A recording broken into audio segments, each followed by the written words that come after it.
ang pinakamataas sa pagpupuri, pagluwalhati at pagsamba at pagdakila ay tanging sa ating pinakamamahal na Panginoong Kristo po lamang. Doble pong paggalang pagrespeto sa ating magulang sa mahal Panginoon at sa mga aral at turo ng ating minamahal, kagalang-galang mahal Pastor Wildy Estrada Almeida at sa ating minamahal Assistant Pastor Lina C. Almeida, pagbati sa buong pamilya ng buong Almeida families at sa mga beloved workers, sa lahat po ng ginagamit sa banal na ubasan ng ating dakilang Diyos. Isa po magandang tanghali na po. At sa inyo po mga minamahal kong mga kapatiran at sa mga baguhan, sa live webcast viewers, isa po magandang tanghali na po sa pangalan po ng ating pinakamamahal na Panginoong Kristo. Mga minamahal ko, share ko lang po kung paano kami nakakilala sa banal na gawain ng ating dakilang Diyos. Mga minamahal, 1992, sa edad ko po mga minamahal ko na 3 taon, ang mahal kong ama ang ginamit ng ating dakilang Diyos. Kung paano kami na-save sa banal na gawain ito. Ang aking mahal na ama, mga minamahal ko, ito po ay may karamdaman na Hepa B na tinaningan na po ng doktor ang kanyang karamdaman, ang kanyang buhay, mga minamahal. Hallelujah.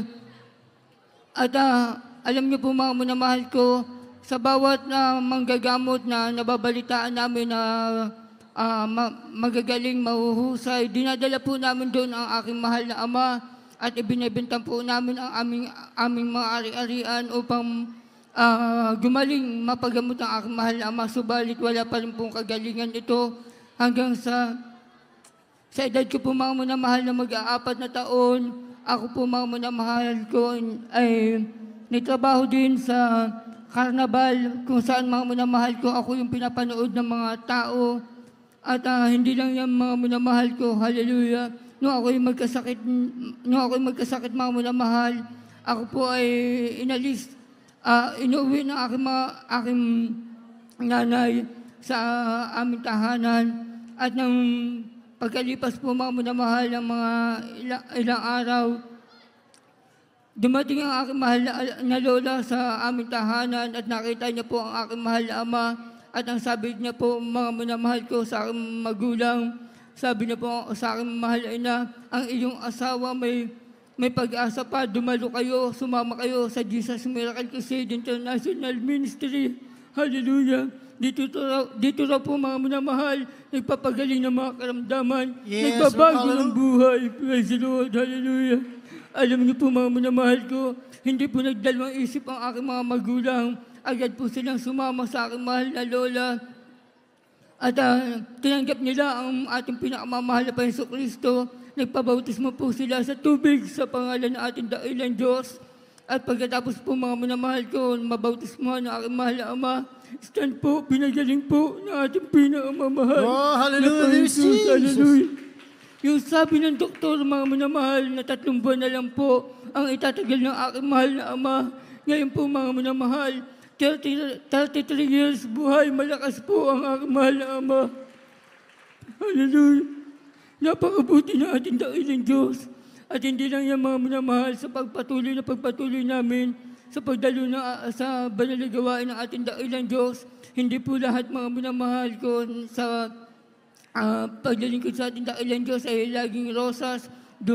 Dumating din kami mga minamahal ko sa mga pagsubok hanggang sa nawala kami sa paglilingkod sa ating dakilang Diyos. Sa kabataan ko po mga minamahal ko, nag-aaral ako ng high school. Hallelujah.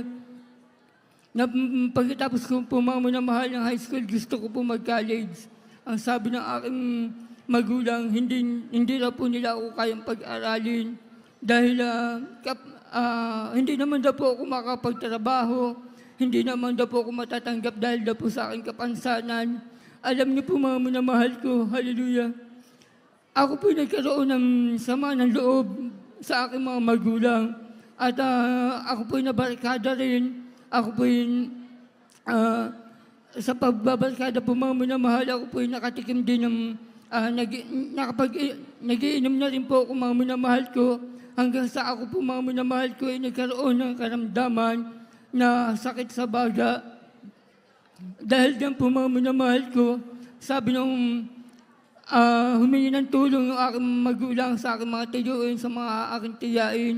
Sabi po nung aking isang tiyo sa aking nanay, hindi kita bibigyan ng pera para dalahin mo sa ospital ang iyong anak. Dalahin mo dito sa church ang iyong anak at dito sa pagagalingin ng ating mahal na Panginoon. Oh, hallelujah. Hallelujah. Alam niyo po mga minamahal ko, yung po isang tiyain ko na hindi naman po saved, nagpadala po siya ng pera para dalahin po ako sa ospital.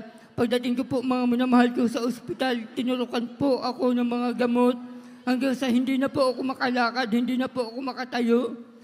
Kumbaga, halos parang yung mata ko na lang po mga minamahal ko ang gumagalaw. Sabi ko sa aking mahal na ina, ilabas niyo ako dito sa ospital dahil dito ako mamamatay. Inilabas po ako mga minamahal. Pagkalipas ng 1 linggo, sabi ko sa aking mahal na ina, Ma, tawagan mo yung mga kapatid ko, si kuya, si ate, sabihin mo, gusto ko sila makita bago ako mawala. Sabi ng aking kuya nung siyang tinawagan, kapatid, magsisi ka. Humingi ka ng kahabagan sa mahal na Panginoon. Dahil kung paano pinagaling ang ating mahal na Ama, ganun ka rin pagagalingin ng ating pinakamamahal na Panginoon. Yes, Lord, hallelujah. Agad mga minamahal ko, humingi po ako ng tawad ng habag sa mahal na Panginoon. At sa unang panalangin na ating minamahal kay galing-galing mahal Pastor, Wilde Estrada Almeida, ako po'y pinagaling ng ating pinakamamahal na Panginoon. Oh, hallelujah. There is Jesus. Hallelujah. Napakabuti po na ating pinakamamahal na Panginoon.